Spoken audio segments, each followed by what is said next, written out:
जाब विचारायला आल्या होत्या तेव्हा तुमचं चाललं तर ना, चल चल चल चल फोट फोट फोट. करिअर होतंय का बघ पहिलं बाहेर जाऊन.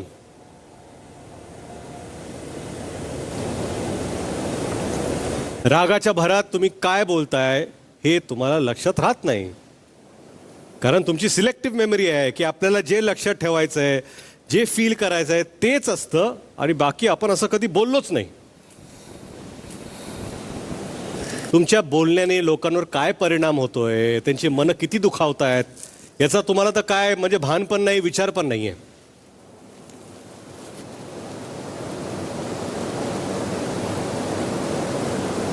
अहो आता कुठेतरी करिअरची सुरुवात होते सगळ्यांची. कुठल्या दिशेने चाललाय तुम्ही?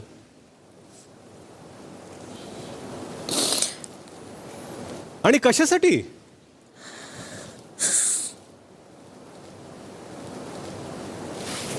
Sorry sir.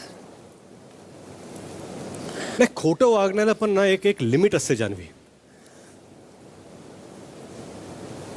तुम्हाला जे वाटतंय की तुम्ही खरं वागताय, आम्ही जे पाहतोय आम्हाला असं वाटतंय की जान्हवी जे काही करते ते सगळं नाटक आहे. आणि या घरातली सगळ्यात खोटाडी व्यक्ती कोण असेल तर ती जान्हवी आहे.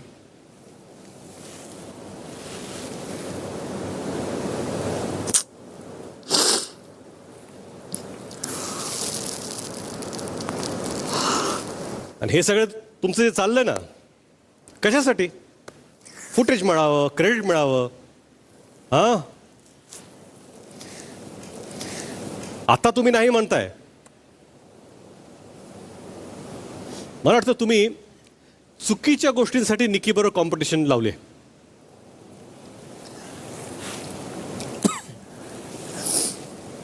निकी पॅडी दादांना जोकर म्हणाल्या, त्याच्यावर तुम्ही येणारच आहे.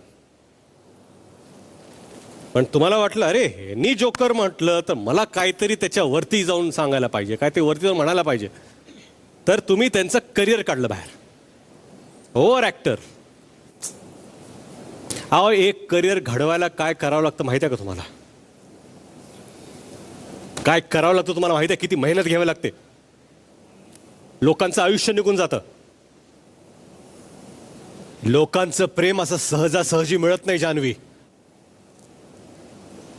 सगळे इथं आलेत गेम शो खेळण्यासाठी आणि तुम्ही लायकी काढताय त्यांची.